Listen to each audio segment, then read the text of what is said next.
প্রিয় দর্শক, কেমন চলছে আমাদের বাংলাদেশ?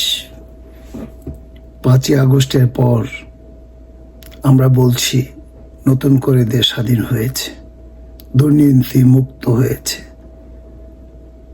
আসলে কি তাই? দেখুন একজন সাধারণ রিক্সাওয়ালা কি ভাবছে। একটা জিনিস, কয় টাকা উনি লোন দিলে কয় টাকা ওনার বেনিফিট আইবে, এটা ইউনুস সুন্দর করে পারে। ইউনুস রাজনৈতিক ব্যক্তিত্ব না, ওনারে সবাই আপনার সাপোর্ট করবেন। কোথায় এরকম উন্নয়নমূলক কর্মকাণ্ড করছে? একমাত্র আওয়ামী সরকারি পারে। বাংলাদেশ আওয়ামী লীগ ঐতিহ্যবাহী সংগঠন। আমার তো মনে হয় না যে আওয়ামী লীগ ছাড়া নির্বাচন হইলে এটা গ্রহণযোগ্যতা অর্জন। আমি চাই না যে এই সংগঠন নিষিদ্ধ। ব্যক্তির অপরাধ থাকতে পারে, কিন্তু পুরো সংগঠনের অপরাধ। দেশ তো শুধু ছাত্রের না, শুধু ছাত্রেরাই দেশে বসবাস করে না, আমরাও বসবাস করি। স্বাধীন করেছি, সংস্কারও করবো। স্বাধীন একবারই হয়েছে, স্বাধীন কাদের সাথে হইতে পারে? আপনারা তো 3 জন সাংবাদিক, আমাদেরকে প্রশ্ন করবেন, আমরা উত্তর দেব। আমি আপনাদেরকে প্রশ্ন করতে চাই, বৈষম্য বিরোধী যে আন্দোলন হলো, ছাত্র আন্দোলন, আদৌ কি বৈষম্য দূর হয়েছে? আমি তো দেখি প্রত্যেকটা সেক্টরে, প্রত্যেকটা ক্ষেত্রে এখনো সেই আগের থেকে আরো বেশি বৈষম্য চলছে। আমরা জাতি হিসেবে খুবই খারাপ। আমাদের মতো এত অসভ্য জাতি আমি মনে হয় না যে বহির্বিশ্বে এরকম অসভ্য জাতি আছে। এটা হইলো আমাদের জাতীয়, এটা একটা জাতিগত একটা আমাদের সমস্যা আছে। এটা আগে নিরসন করতে হইব। যার যার স্থান থেকে তার ভালো হইতে হইব। আর বর্তমান সরকার এগুলো ম্যান্ডেট করতে পারতেছে না।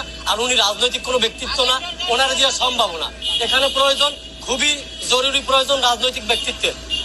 হ্যাঁ, অতি দ্রুত একটা নির্বাচনের দরকার। নির্বাচন দিলে একটা রাজনৈতিক দল ক্ষমতা এসে এই দেশ সংস্কার বলেন, এই বিভিন্ন ধরনের কমিশন গঠন করে, এগুলো রাজনৈতিক ব্যক্তিরা করবে। এটা ওনার কোনো এখতিয়ার না আমার মনে হয়। আমার ব্যক্তিগত এটাই মন্তব্য, যে আমার মনে হয় না যে ইউনুস পারবে একটা দিন।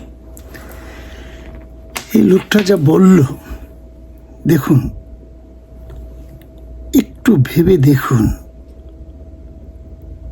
কতটুকু খবর সে রাখে, যেটা হয়তো আমি আপনিও রাখছি না। সে প্রত্যেক সেক্টরে কি হচ্ছে, বৈষম্য দূর হয়েছে কিনা, প্রধান উপদেষ্টা যে রাজনৈতিক ব্যক্তি নন, তার কি দায়িত্ব হতে পারে, হতে না পারে, একজন রিক্সাওয়ালা সে খবরটুকু রাখে। কিন্তু আমরা রাখি না। তাহলে আমরা আর কত চুপ করে থাকবো?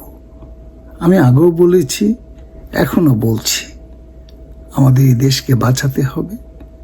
আমাদেরকেই এখনো সময় আছে।